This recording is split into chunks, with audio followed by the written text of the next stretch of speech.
Wait, before you comment on the thumbnail, you clicked on the video, so we're both guilty, okay?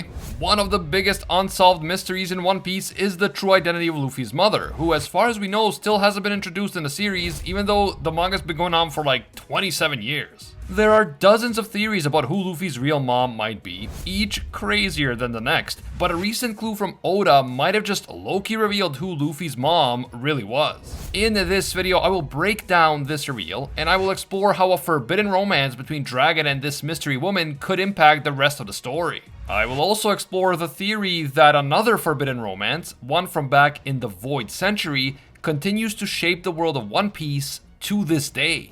I am of course talking about the potential secret love triangle between Joy Boy, Lily, D. Nefertari, and Imu-sama, so let's get into it. You guys know the drill. If you enjoy my One Piece videos, you want me to keep them coming, leave a quick like right now for that YouTube algorithm. And if you want to make sure that you don't miss my future One Piece videos, subscribe and hit that notification bell. It is completely free, but it helps me out a lot. Okay, so Oda made a potentially massive new reveal in a fairly low-key way in the SBS for volume 109 of the manga. Now, if you don't know what an SBS is, it is a question and answer section that appears in the actual published volumes of the One Piece manga. If you only read the manga online as it comes out, like on viz.com, you will not see the SBS, and because of this, you will miss out on some potentially very interesting and very important content. SBS 109 reveals the name and face of the former Empress of Amazon Lily, the one who ruled right before Boa and who allegedly died because of lovesickness. Her name is Toritoma, named after the striking flower known in English as torch lily, because the vibrant colors kind of make it look like a flame. And as soon as her face was revealed, the fanbase erupted with theories that she might actually be Dragon's secret lover and Luffy's mother. Because let's be real, this woman absolutely looks like she could be Luffy's mom. But are there any clues that this woman could be connected to Luffy beyond just a physical resemblance? Well, first off, let's recap all the known empresses of Amazon Lily, because there is some confusion about where Toritoma actually fits in.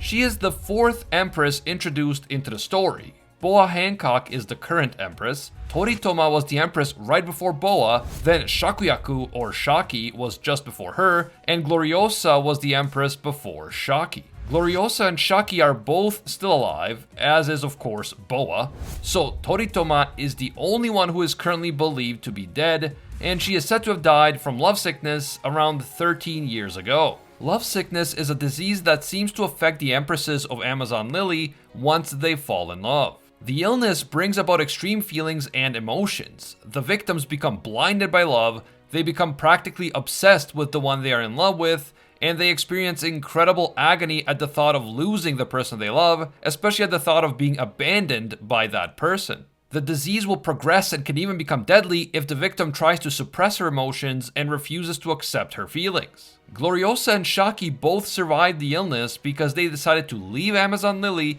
in order to pursue their love. In the case of Gloriosa, she seems to have fallen in love with a member of the Rocks Pirates, and she ended up joining that pirate crew. She eventually returned to Amazon Lily with the Gorgon sisters, and she was granted a pardon from then Empress Toritoma. When she was Empress, Shaki fell in love with Silver's Rayleigh, and she left Amazon Lily in order to be with him, and she eventually married him. So it seems that deciding to follow your heart and leaving Amazon Lily in order to be with the one you love cures love sickness, but there is a price to pay. Empresses who abandon Amazon Lily are considered to be traitors, and unless they receive a pardon, they can never return to their homeland. And even if they do manage to secure a pardon like Gloriosa did, they will still be looked down upon by the other members of the Kuja clan for their decision to abandon their country for the sake of a man. So we know that Gloriosa and Shaki survived by following their heart, and we know that Boa managed to alleviate the symptoms of her sickness by accepting her feelings for Luffy and traveling with Luffy to Impel Down in order to help him save Ace. That said, she still appears to exhibit symptoms once in a while, so she is not completely cured. She is also determined to one day marry Luffy, and we don't know if she needs to marry him in order to ultimately beat the illness, or if she can beat it even if Luffy refuses to marry her in the end. That would be the biggest fumble in anime history, by the way, but that's just my 2 cents. Now, despite the fact that Boa, Gloriosa, and Shaki all survived lovesickness for the time being, we are led to believe that many past empresses died from it, including the previous empress, Toritoma. We have to take the information that the former empress died with a grain of salt, because there could definitely be reasons why she might want people to think that she was dead even if she wasn't. For example, if she really was the wife or lover of Dragon, the world's most dangerous criminal and the leader of the revolutionary movement that is trying to overthrow the world government, and if she really was the mother of Luffy, a Yonko who possesses the most dangerous devil fruit in the world as far as the world government is concerned, then convincing the world government and everyone else that you're dead is ironically the best way to actually stay alive. But what connection is there between Toritoma and Monkey D. Luffy beyond just the physical resemblance and the fact that the ages of Toritoma, Dragon, and Luffy kind of line up? Well, that brings us to a very important question. Why did Kuma decide to send Luffy specifically to Amazon Lily during the time skip?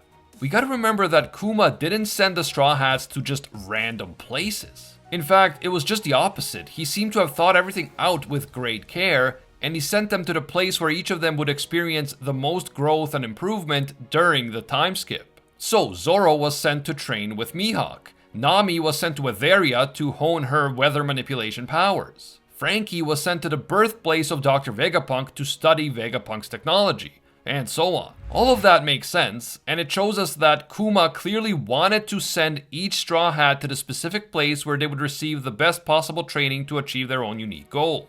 But then why send Luffy to Amazon Lily where he as a man would not even be allowed to enter? Sure, he was eventually allowed to stay because Boa fell in love with him, but she wasn't in love with him when Kuma sent him there, so why?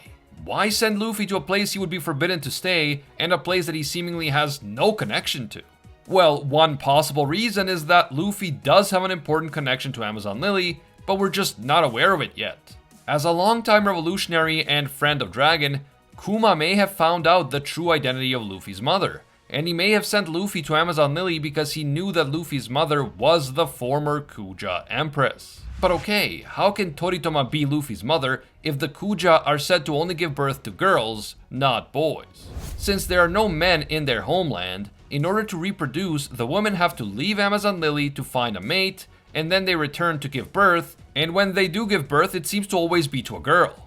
But this information might be manipulated or incomplete because of the strict cultural rules and restrictions that Amazon Lily imposes upon its inhabitants. For example, it's possible that sometimes the Kuja do give birth to boys, but when they do, the boys are simply transported off the island and either given to their fathers to raise them, or put up for adoption or left in an orphanage.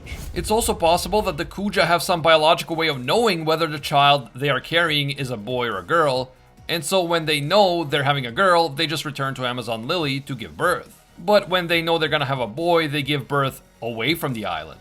This means that they can't return to Amazon Lily with their child, so they must either abandon their homeland or abandon their sons. And this could be the very thing that happened to Toritoma. She might have fallen in love with Dragon and left Amazon Lily to be with him. They conceived a child together, and that child was a boy, Monkey D. Luffy. Toritoma then realized that she couldn't take her son back to Amazon Lily because he's a boy, and so she had to choose between her homeland and her son. Since we know that Luffy grew up without his mother, we know that for whatever reason, Toritoma chose her homeland instead of Luffy, who was left in the care of his father and later his grandfather. Now, if Toritoma left Amazon Lily in order to be with Dragon and then eventually returned, then she shouldn't have died from lovesickness, right? If she followed her heart like Gloriosa, then she should have survived, because even though Gloriosa returned to the island alone, without a family or without a husband, she was still okay. So then what happened to Toritoma? If she did really die, then it could be because of lovesickness of a different kind. It wasn't romantic love for a man that killed her, because she did pursue that love with Dragon. Instead, it could be her love for her son that she was forced to abandon that ended up killing her in the end.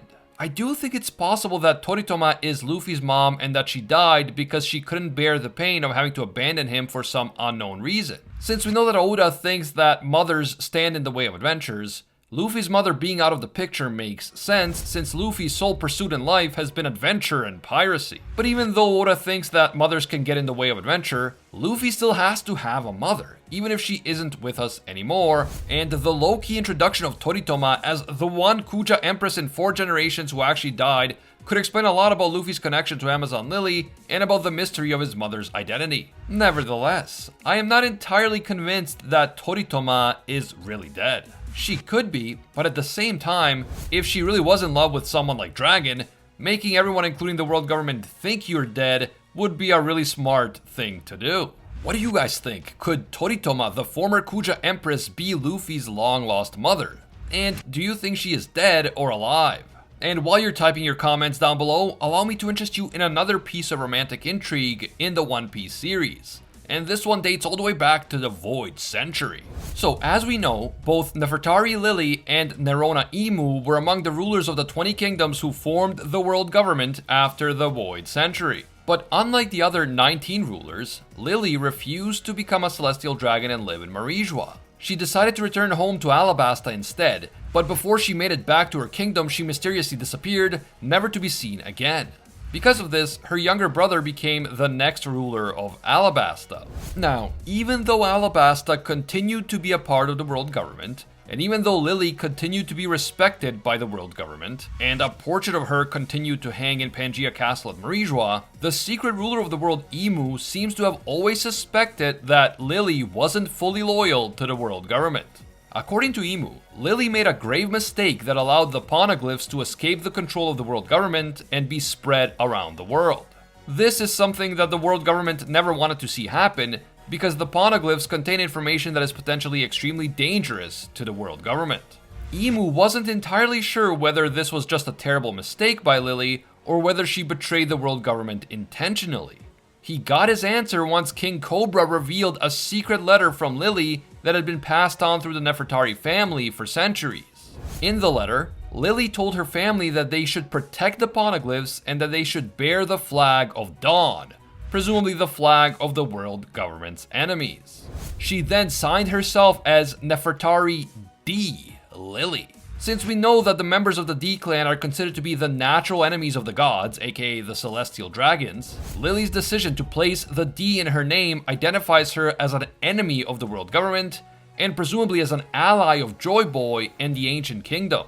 As soon as he heard that Lily had placed a D initial in her name, Imu knew that what she did was no mistake. She had betrayed him, and she had betrayed the world government. Imu and the Gorosei then proceeded to murder King Cobra, but thankfully Sabo and Vivi were able to get away, and I guess Wapol too for all you Wapol fans out there. And yet, as we saw in chapter 1116, Imu still keeps a giant painting of Lily on his wall even after learning the truth. And to be honest, he has always shown a strange interest in Vivi as well, who happens to look a lot like Lily. So, could it be that Imu was in love with Lily during the Void Century? And that is why he trusted her with the world government's secrets, including the poneglyphs. Could that be why he refused to admit to himself that Lily betrayed him, even though he had his suspicions, until he finally got undeniable proof from Cobra? And could that be why he still stares at her giant portrait longingly, even after all this time? Everyone likes a little romantic intrigue, and it would sure be intriguing to learn that there might have been some sort of love triangle between Imu, Lily, and Joy Boy. And the fate of the entire world rested on the actions of these three people during the Void Century. Perhaps Lily started off as a loyal ally of Imu, and Imu fell in love with her during that time. But then she somehow met Joy Boy, fell in love with him, and decided to risk her own life in order to help his cause. There's also the crazy theory brought up recently by Arthur from the Library of Hara, which states that Imu might have actually used Lily's body to become immortal during the Perennial Youth operation. In order for this operation to work and to make someone immortal, there has to be a sacrifice. From what we know so far, the current user of the Ope Ope no Mi has to give up his own life to grant immortality to another. So, could it be that Lily disappeared because Imu forced her to make him immortal at the cost of her own life? And could it be that in order to become immortal, Imu actually took over Lily's body, and that is the same body that he is still using right now? That's why he talks with the kind of language that seems to indicate that he is male, but his body seems to have features that are quite feminine in terms of Oda's drawing style and how he tends to draw men versus women. That could also be why we don't get to see what Lily's eyes look like in that portrait in chapter 1116, They just happen to be hidden in shadow precisely because the eyes are the only physical feature of Imu's that has been revealed thus far. Now that would be an interesting twist.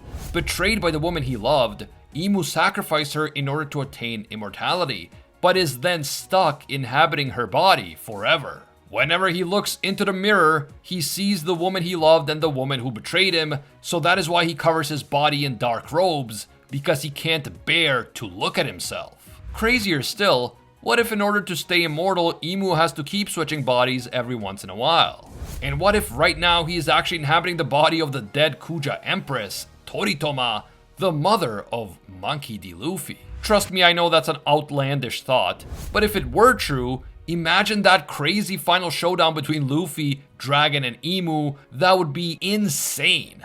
What do you think? Is Imu in love with Lily, and did she betray him because she was actually in love with Joy Boy? Could Imu possess a body that didn't originally belong to him, like Lily's or even Toritoma's? Let me know down in the comments below. Speaking of Imu and his secrets, check out this video that breaks down all the powers and transformations of the 5 Gorosei. Link on screen and in the description. If you enjoy my crazy One Piece theories and you want to see more in the future, leave a quick like to let me know. And don't forget to subscribe and hit that notification bell. It's completely free, but it helps me out a lot.